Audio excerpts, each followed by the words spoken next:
नमो बुद्धाय, जय सम्राट, जय भीम, जय भारत। मैं हूं प्रदीप मौर्य, आप देख रहे हैं न्यूज 7 भारत। आज इस न्यूज रिपोर्ट के माध्यम से हम जानेंगे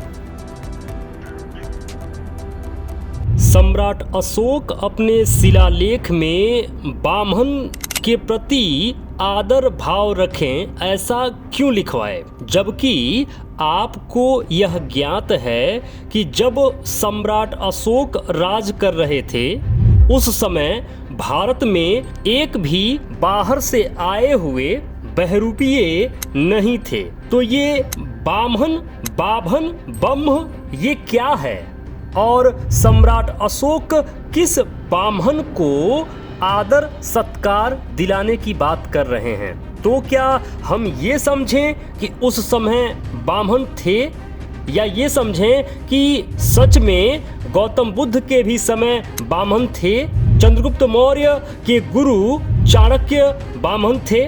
सच तो ये है कि उस समय जब बुद्ध थे, जब चंद्रगुप्त मौर्य थे और जब सम्राट अशोक शासन कर रहे थे, उस समय भारत में कोई अस्तित्व नहीं था।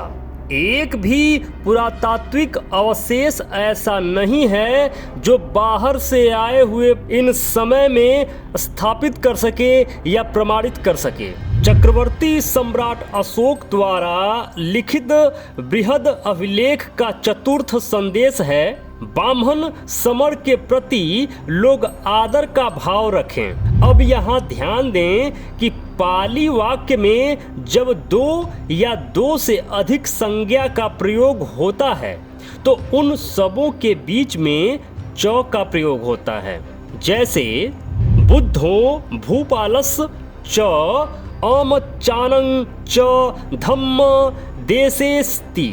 लेकिन सम्राट ने अपने अभिलेख में ब्राह्मण समर के बीच च का प्रयोग नहीं किया, जिस वजह से इसे निरंतरता से पढ़ें और इसका अर्थ भी एक ही करें। याद रहे कि पाली में ब्राह्मण का अर्थ विद्वान होता है और समर का अर्थ होता है नष्ट करने वाला, बुझाने वाला।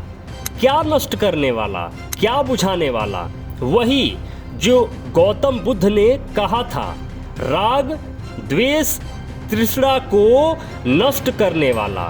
मतलब वह बौद्ध भिक्षु जो राग द्वेष तृष्णा को भंग कर देता है वह ब्राह्मण समर कहलाता है। ब्राह्मण समर।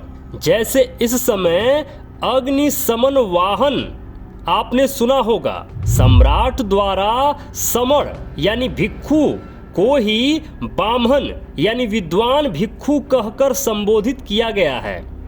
उसी प्रकार सम्राट समुद्रगुप्त का इलाहाबाद स्तंभ लेख में भी बाभने आजीवको लिखा हुआ मिला है, यानी यहाँ भी आजीवक को ही विद्वान यानी बाभने कह रहे हैं।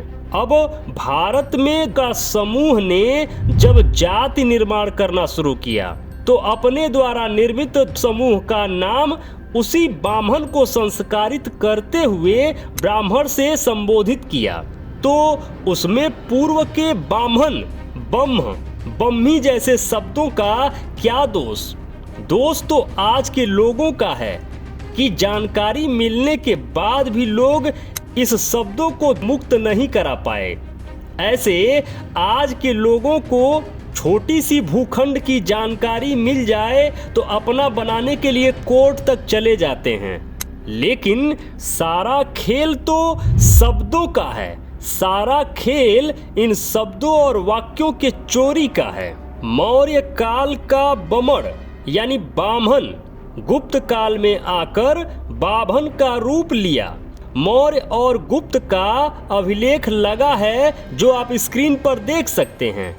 एक में आदेश का स्वरूप है कि ब्राह्मण यानी विद्वान वर्ग और समर यानी राग द्वेष को त्यागने वाले भिक्षु संघ आप लोग मिलकर रहें।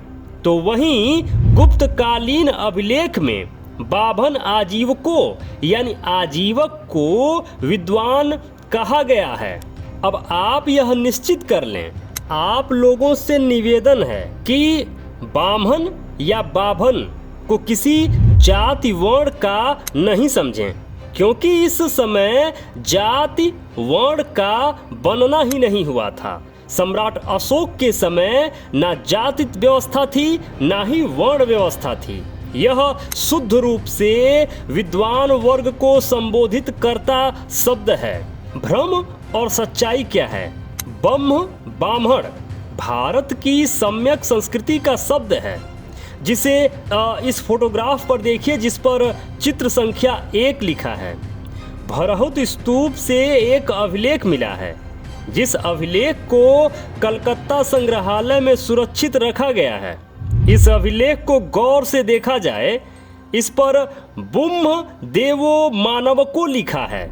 ठीक उसके बगल में बोधि वृक्ष बना है, यानी बोधि वृक्ष भगवान बुद्ध का सांकेतिक चिन्ह है और भगवान बुद्ध को ही ब्रह्म देवो कहा जाता है।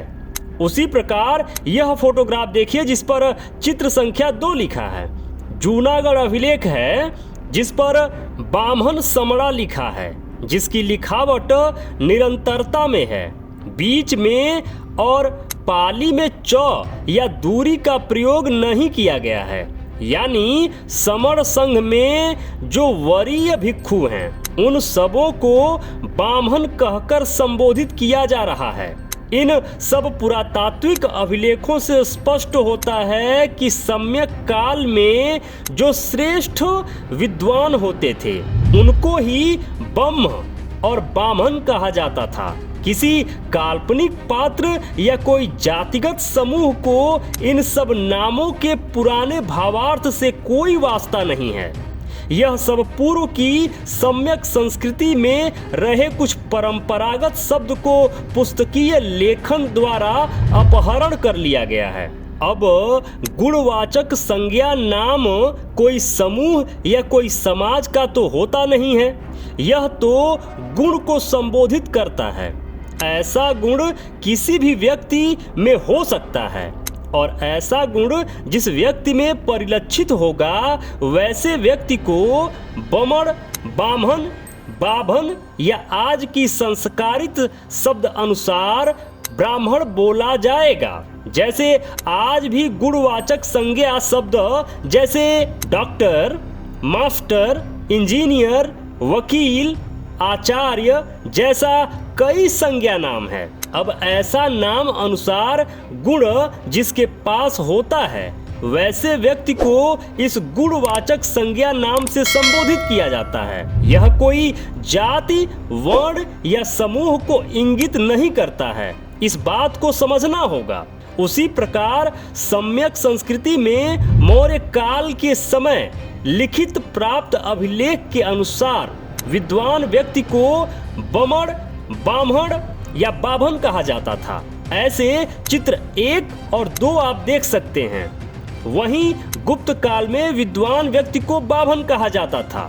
जब यह बहरूपीय भारत में आए और भारत में इन्होंने देखा कि सबसे उच्च श्रेणी में किनको रखा जाता है या किन लोगों को संबोधित किया जाता है, तो इनको जानकारी मिली कि सबसे बड़े विद्वान को भारत देश में बामन या बमण या बाभन कहा जाता है।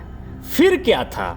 फिर इन्होंने खुद को ही बामन, बाभन या ब्राह्मण घोषित कर दिया और बन बैठे श्रेष्ठ। आज भी इसी भांति निरंतर चालू रहती है। यह कुछ भी किसी भी चीजों का निर्माण या आविष्कार नहीं करते हैं, बस इनकी चील जैसी निगाहें लगातार इस बात पर होती हैं कि जैसे ही कोई आप बेहतर कार्य करेंगे या बेहतर रचना करेंगे, तुरंत उसको वह बिना किसी मेहनत के अपना बनाने की कोशिश करेंगे और ऐसे जाल का निर्माण करेंगे कि आपकी मेहनत धरी की धरी रह जाएगी और उसका लाभ वह उठाना खूब जानते हैं। जैसे शहरों का नाम बदल देना या कोई भी वैज्ञानिक आविष्कार होते ही यह कहने लगते हैं कि यह तो हमारे वेद पुराणों में 14 करोड़ साल पहले ही लिखा जा चुका है, 14 करोड़ साल पहले ही बनाया जा चुका है। यह इन विदेशियों की, और इसको आप जब तक समझेंगे नहीं, इसी भांति इनके बनाए हुए जाल में फंसे रहेंगे।